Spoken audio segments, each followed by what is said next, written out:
Hey, it's Seth here with Oriana. Sorry about that old school bumper. I am just was so eager to get started.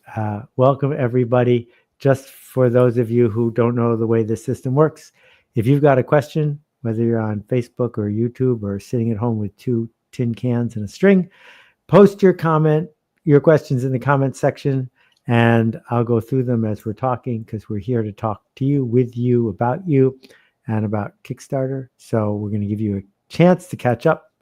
And I just want to say hi to Oriana. How are you? You've been traveling a lot. I have been traveling a lot. I have been this month in Indianapolis for Gen Con and then in Seattle for Worldcon. And next week I go to Atlanta for Dragon Con. I usually travel a good amount, but 3 shows in 1 month is excessive.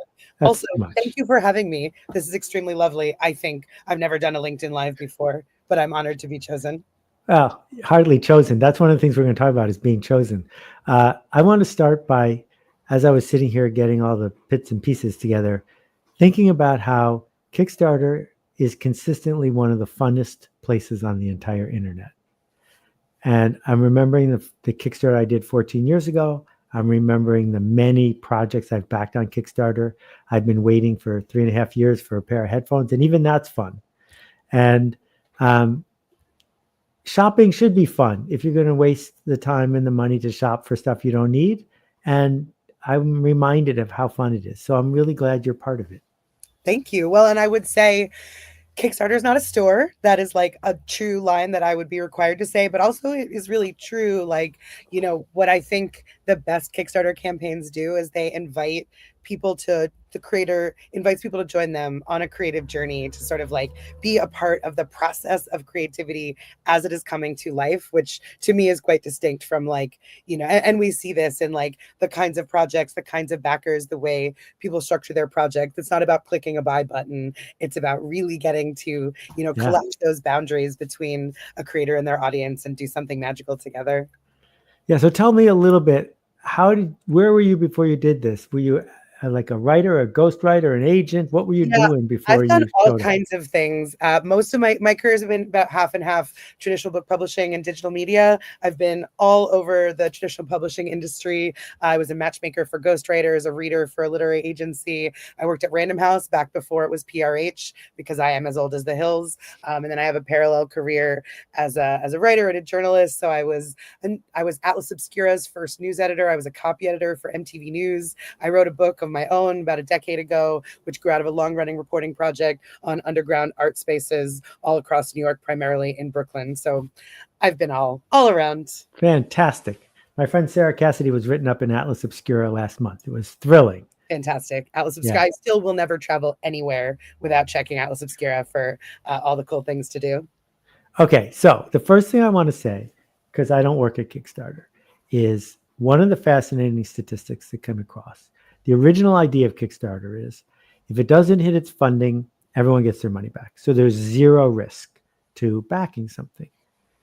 It turns out that many of the sales that are made, most of the revenue happens after something hits its go, no-go number.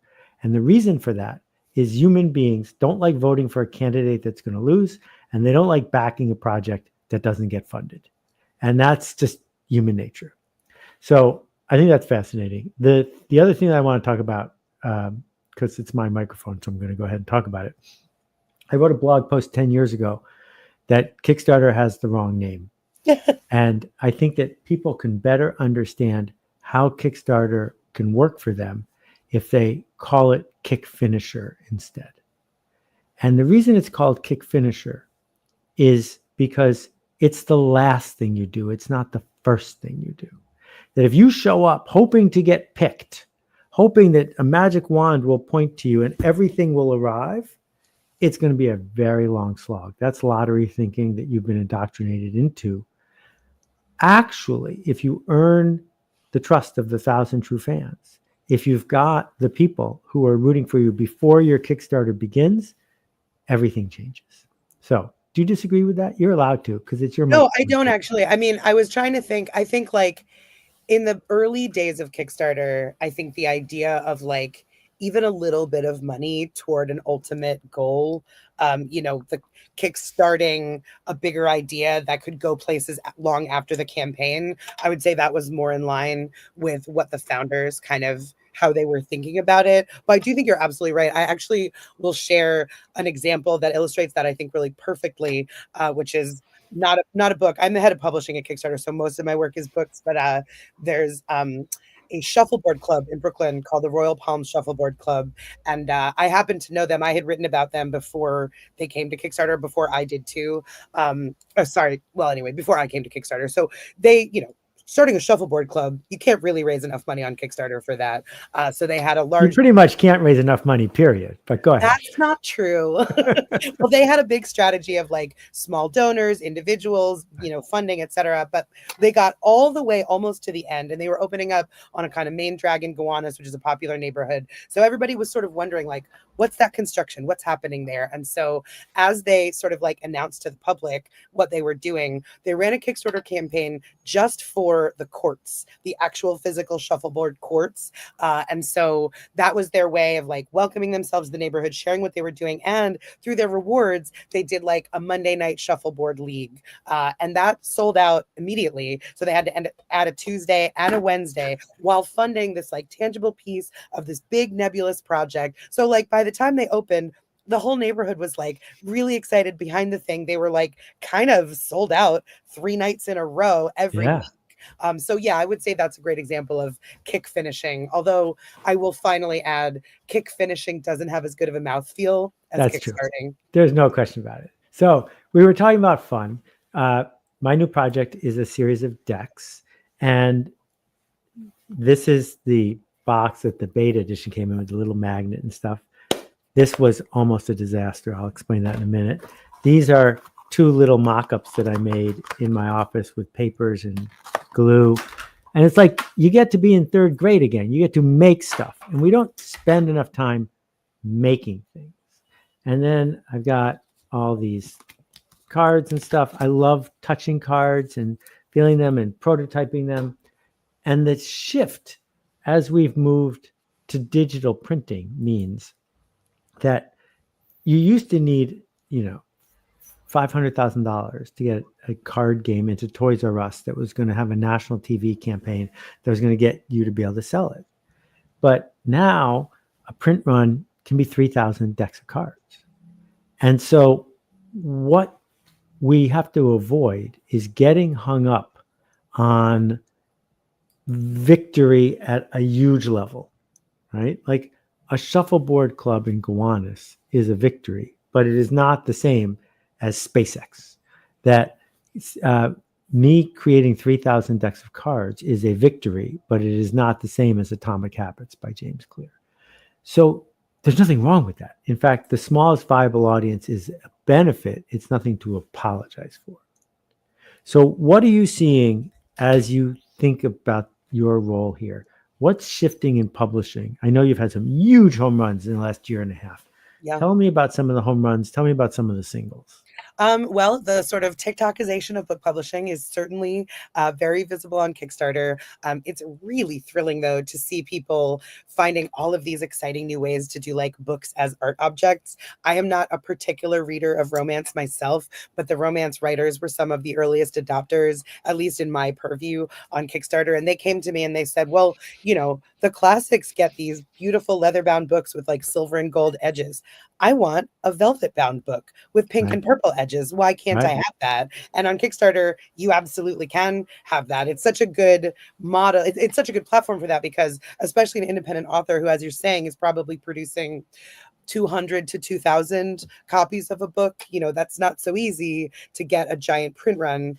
It's not as easy as, or it's not as inexpensive as getting a giant print run. And so with Kickstarter, it flips the traditional publishing P&L on its head. You get your money up front. You get to assess your audience size first. You get to do these direct to consumer sales. You get to ask your readers, golly, we've hit our goal and we are still raising money. Would you like me to write an extra short story or produce a candle that smells like the heroine on her best day, and like do things that you can work on together. So I think that's kind of like That's the big, most visible trend in Kickstarter publishing these days, which I really, really love to see.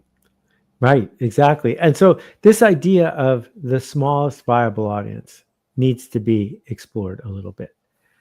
In the days of network TV, there were 60 to 100 million people watching television every night. And if you were one of the three networks, you got a third of that as table stakes. If you just played to tie, you got a third. So the way you would lose your job as a TV executive is by doing something risky and niche, and your ratings would go down. And the way you got a raise is by making the Beverly Hillbillies, or at the other end of the spectrum, MASH, that became part of the mass culture. And the advertisers thought the same way. They wanted to advertise on the equivalent of the Super Bowl. They didn't want to advertise somewhere specific. So shows like Twin Peaks and Star Trek, the only shows we pretty much remember all these years later, weren't considered giant hits except for the launch of Twin Peaks, because you couldn't figure out how to make it average mass stuff. And so the internet has way more people on it than American network TV ever did. But no one wins the internet. That the most popular page on the internet is still a tiny fraction of what a giant TV show could have done years ago. So instead of trying to be the big home run, which is super risky and pushes you to make average products, the goal is to be specific, right? And one of the things that I have taken away from my brief interactions with you is you understand and celebrate the specific. Yeah, Kickstarter is perfectly positioned for people who can develop passionate niche audiences. Right. An example of that, one of the highest funded books last year was an oversized, I think 800-page coffee table book on the history of keyboards. I would never have thought that would have, thousands and thousands of fans who wanted to back it. We also see, a lot of the traditional publishing industry has been faulted for being rather monocultural, so a lot of authors come to me and they say, well, my agent couldn't sell a book about Black lesbians in space, or, disabled cowboys, whatever, doing this or that. But I think there's an audience for that work, and Kickstarter is a really beautiful place to find that audience. Right. But there is the underbelly, the underside, the mistake that's so easy to make, which is, if Oriana really, really likes your project, it doesn't matter. That's true. That the beauty of the long tail is anyone can be on it. The downside of the long tail is anyone can be on it, and no one's going to pick you. You have to pick yourself. Yep. And, the parade of authors that walk through my life is large, and I love it, but they're all waiting to get picked. And they even think that if I picked them, it would make a difference. It won't, right? That if somebody blurbs your book, it's not going to matter. Totally. Right? And the question is, what do we do? What do we create that's worth talking about for the smallest viable audience? If you got to pick the 30 people you're making this for, do you know who those 30 people are? And do they trust you enough? Just 30 of them, that they would do two things. One, back it, and two, tell their friends. Yeah. Because if that happens, it's going to work. And if it doesn't happen, it's not going to work, no matter how much hype or hustle you do. And that's scary, because being on the hook for the 30 people is challenging. All right, let's talk about cosplay for a minute, because the rumor is that you're a magical closeted cosplay player. Alas, I am not myself a cosplayer. I do go to many, many conventions where cosplay is prevalent. I'll be at Dragon Con next week. That is by far the most mind-blowing cosplay I have ever seen anywhere. I have had business meetings where I'm sitting across the table talking hard numbers with people who are in full cosplay, but I myself have never done it. I'm a very simple dresser. And what's the coolest costume you've seen lately? Well, golly. I mean, I just at Worldcon, there was a couple who were just head to toe in rainbow. I can't even describe it better than that. She had, huge crinolines, and he had a big, like a hat. I think there was a parasol involved, but just like so striking to see them across the room. At Dragon Con, it's like I go to there's a parade on Saturday morning, and I go with friends who are a little bit more pop culture knowledgeable than I am, and I'll say like, "What is that?" And they're like, "Oh, well, it's a mashup of this obscure Japanese anime from the 70s, mixed with this like weird Korean toy." It's wild. It is incredible how much people care and how much work they put into these outfits. Exactly. So that's the combination of two things. People like us do things like this. This is the definition of culture. So if you went to the bank to get a loan dressed up as a rainbow, it's probably not going to help because you already have the pot of gold. But leaving that part aside, it's just not matching the culture of where you need to be. And the other piece is if you know, you know. And a key part of succeeding on Kickstarter, with the few exceptions of, maybe a watch or a cooler, the key part is to be able to calmly say, this might not be for you.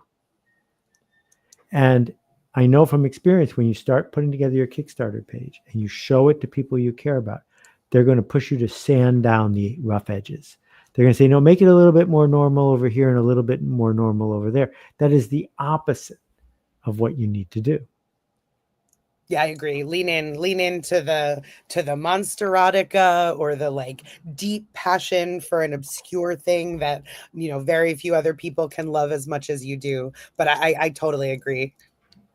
Monsterotica? Oh, sure. Yeah. I mean, having sex with monsters, it's a big subset of the spicy romance world, and you'll definitely find many of those on Kickstarter.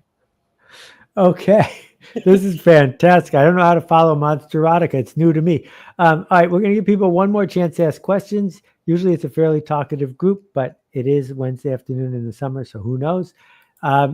Okay, so what do you think holds people back from having a notion in the back of their head and actually launching a real Kickstarter? What do you think we need to do to build a bridge for them?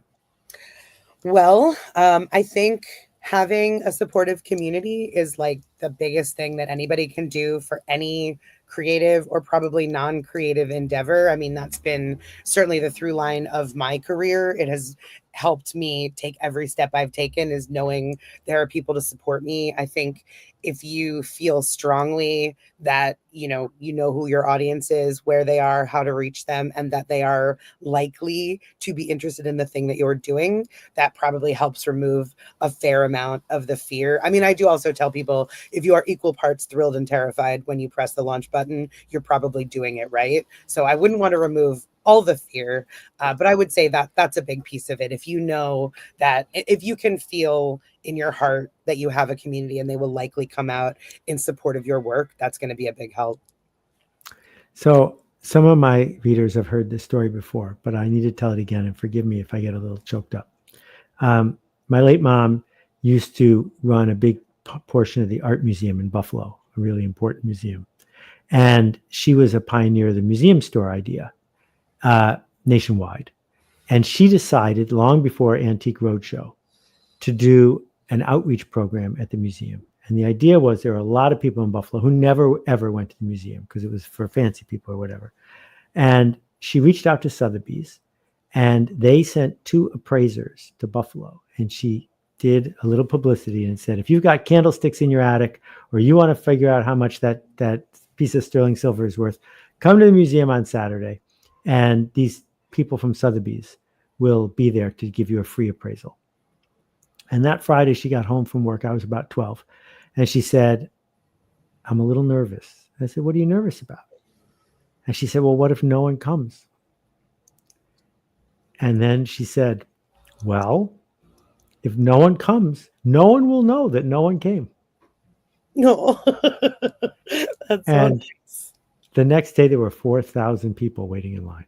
Yeah, I didn't figure no one was going to come. That's such a splendid idea. So the thing about a Kickstarter is the best thing that could happen is you are dramatically oversubscribed and your fans show up. And the second best thing that could happen is it doesn't work. Totally. Because then you don't have to do it. Exactly. And you can declare victory and go down to the next thing. Totally. I've heard it said so many times that a failed Kickstarter is a dodged bullet. that just gives you so much more information about what you need to do next. You know, maybe you tweak the project, maybe you spend more time building up your audience, maybe you consider only funding part of it, maybe you pivot altogether and go learn to fly helicopters or something Yeah. completely else. Plus, you got to make the stuff with paper and tape. Totally. And no downside. Yeah. Exactly. All right. I promised I'd only take 20 minutes of your time, Oriana. What a pleasure. It's been so fun working with you on my Kickstarter. And the people who have touched the decks have made me very happy in their feedback. For most people, I say it's not for you, but for the thousands of people who have signed up, I'm really thrilled. So Yeah. thank you for being there for me and for everybody else. It Thank really you makes so a much for difference. having me on. What a delight. Thanks, everybody. We'll see you.